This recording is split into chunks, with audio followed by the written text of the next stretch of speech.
Hi గారు, welcome to our channel. ప్రస్తుతం మనతో పాటు దాము బాలాజీ గారు, సీనియర్ జర్నలిస్ట్ ఉన్నారు. వారితో ఒకసారి మాట్లాడదాం. సార్ నమస్కారం సార్. నమస్తే. సార్, విశాఖలో ఒక లా స్టూడెంట్ పైన గ్యాంగ్ రేప్ జరిగింది సార్. ఇప్పుడు ఇది రాష్ట్ర వ్యాప్తంగా కూడా సంచలనంగా మారింది. సో ఇప్పుడు ఇష్యూలో అసలు ఏం జరిగింది, ఎవరు అత్యాచారం చేశారు, మరి ఇన్వెస్టిగేషన్ లో పోలీసులు ఏం చెప్తున్నారు సార్? విశాఖపట్నంలో లా స్టూడెంట్ మీద సామూహిక అత్యాచారం అనేది ఆంధ్రప్రదేశ్ని ఒక కుదిపింది. యాక్చువల్గా ఏంటంటే అది పెద్ద స్థాయి ఒక అత్యాచార సంఘటన, ఒక దారుణమైందని కూడా చెప్పచ్చు.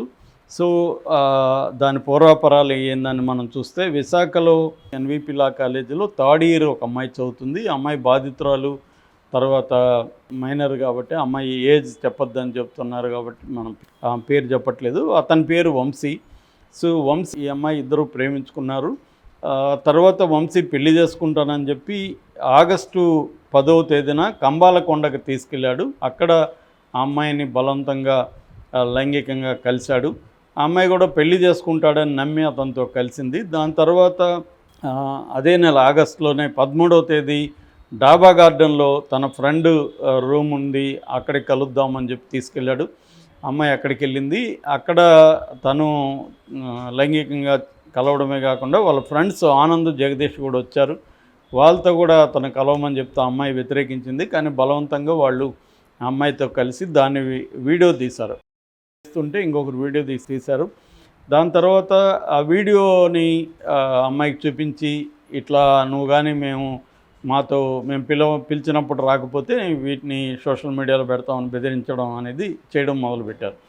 అలాగే 2-3 సార్లు అలా చేశారని చెప్తున్నారు. దాని తర్వాత అమ్మాయి ఈ టార్చర్ని భరించలేక, ఇంట్లో చెప్పలేక, మొన్న 18వ తేదీ ఉరేసుకొని చనిపోవడానికి సిద్ధమైంది ఇంట్లో.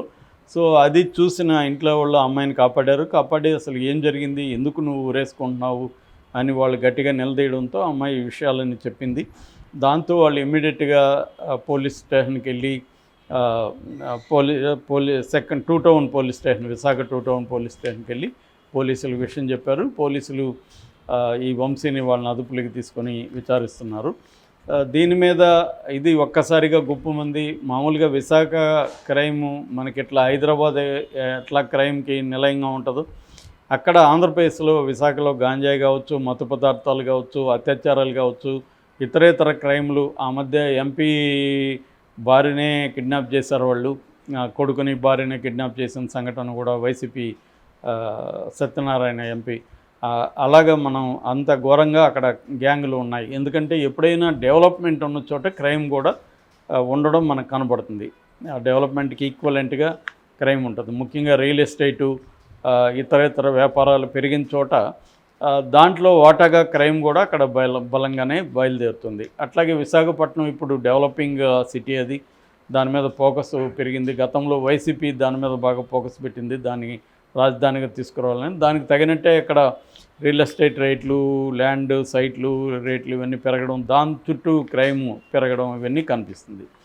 సో అట్లాగే అక్కడ ఏంటంటే ఐటీ హబ్ కూడా డెవలప్ అవుతుంది. కాబట్టి ఈ అమ్మాయిల అబ్బాయిల కేంద్రీకరణ కూడా బాగా ఉంటుంది. మనకి ఈవెన్ సోషల్ మీడియాలో తీసుకుంటే కూడా ఆంధ్రప్రదేశ్లో ఎక్కువగా సోషల్ మీడియాలో యాక్టివ్గా ఉండే అమ్మాయిల అబ్బాయిలు విశాఖపట్నం నుంచి కనబడుతూ ఉంటారు. సో ఇలాగా ఇక్కడ ఈ పర్టికులర్ కేసులో మనకి క్లియర్గా ఎలా దీన్ని అర్థం చేసుకోవాలన్నప్పుడు, ఇక్కడ కూడా మొన్న చూసాము, మన ఇన్స్టాగ్రామ్లో ఒక అమ్మాయి పరిచయం అయితే, ఆ అమ్మాయి యాక్చువల్గా 17 ఏళ్ళు. అమ్మాయి అతనితో వెళ్ళిపోయి 10 రోజులు ఉంటే కూడా వాళ్ళ ఇంట్లో వాళ్ళు పట్టించుకోలేదు. వాళ్ళ ఇంట్లో వాళ్ళకి ఏం చెప్పింది, నా ఫ్రెండ్స్తో ఉన్నానని చెప్పింది. వీళ్ళు వదిలేశారు. అంటే ఈ మధ్య ఏంటంటే పేరెంటింగ్ కంట్రోల్ అనేది పిల్లల మీద సరిగ్గా ఉండట్లేదు అనేది అర్థమవుతుంది. అలాగే ఇక్కడ కూడా తన కూతురు ఏం చేస్తుంది ఏంటనేది పేరెంట్స్ సరిగా నిఘా పెట్టడం, వాళ్ళని చేయడం, అంటే పేరెంట్స్ కంట్రోల్ చేస్తున్నట్టు కనబడకుండా కంట్రోల్ చేయాల్సిన పరిస్థితి ఇవాళ ఏర్పడింది. అంటే డైరెక్ట్గా వాళ్ళని చేస్తేమో వాళ్ళు హర్ట్ అవ్వడం, ఆత్మహత్యలు ఇవన్నీ జరుగుతాయి.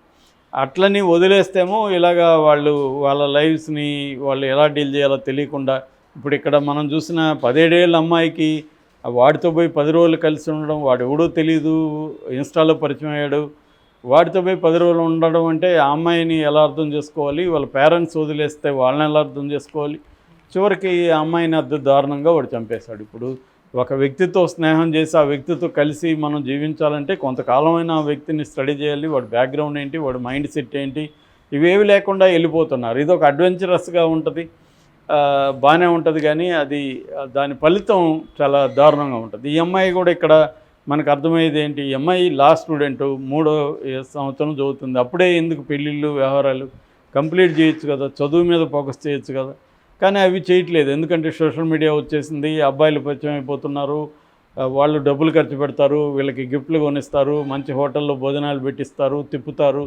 దాంతో వీళ్ళకి ఒక అడ్వెంచరస్గా ఉంటుంది, కాంపిటీషన్ ఉంటుంది. మరి హాస్టల్లో ఉండే అమ్మాయిలు అయితే ఆ అమ్మాయికి బాయ్ ఫ్రెండ్ ఉన్నాడు, నాకు లేడని ఈ అమ్మాయి ఏడవడం అనేది చాలాసార్లు చూస్తున్నాం. వాళ్ళ బాయ్ ఫ్రెండ్ ఉన్న కులుకోవడం, పైగా వాడి కారు ఉన్న బాయ్ ఫ్రెండ్ ఉన్నాడు, నాకు మోటార్ బైక్ ఉన్న బాయ్ ఫ్రెండ్, కంపారిజన్. ఎందుకంటే వాడు కారు ఉంటే వాడు మంచి హోటల్కి తీసుకెళ్తాడు, మంచిగా ఖర్చు పెట్టిస్తాడు, ఐస్ క్రీములు, ఫుడ్డు, సినిమా, ఈ రకమైన లైఫ్కి అలవాటు అయిపోయిన అమ్మాయిలు కూడా ఏం చేస్తున్నారు, దీనివల్ల వచ్చే రిపర్కషన్స్ ఆలోచించకుండా ఇటువంటి అబ్బాయిల ఎరలో పడుతున్నారు.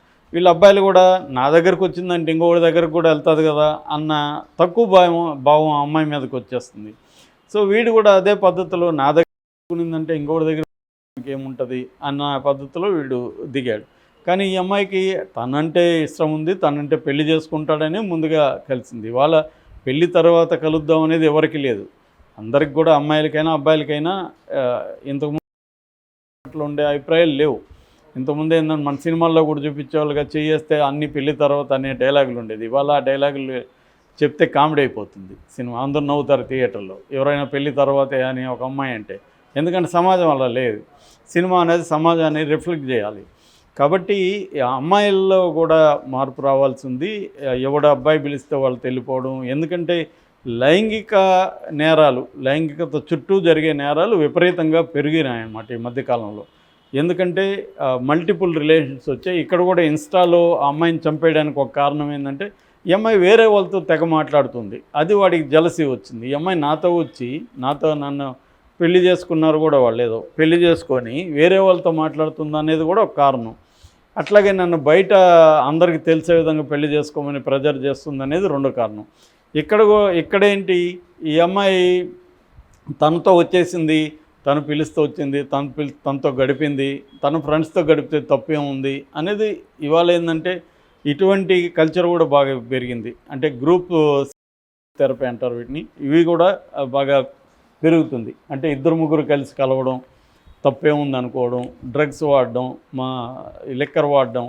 సో దీనివల్ల ఏమైందంటే ఇదొక కల్చర్ అనేది మనకి తెలియకుండా, చాలామందికి తెలియదు అసలు ఇటువంటి ఒక కల్చరు ఏ స్థాయిలో ఉందనేది తెలియదు. అంటే ఒక పబ్బు లేదా 20-30 మంది కలిసి ఒక పార్టీ చేసుకోవడం, ఈ పార్టీలో అమ్మాయిల్ని పిలవడం, డ్రగ్స్ని పెట్టడం, ఇందులో ఎవడన్నా కొత్తగా జాయిన్ అవుతుంటే వాడి మీద బిల్లు వేయడం, ఎందుకంటే వాడికి అమ్మాయిల పరిచయం ఇవన్నీ జరుగుతాయి కదా, కాబట్టి వాడు 20,000 30,000 వాడు ఖర్చు పెట్టడానికి రెడీగా ఉంటున్నాడు.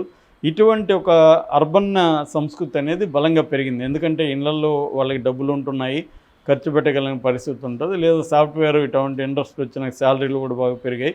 డిస్పోజబుల్ ఇన్కమ్ అంటారు, ఖర్చు పెట్టగలిగిన ఇన్కమ్ అనేది పెరిగింది.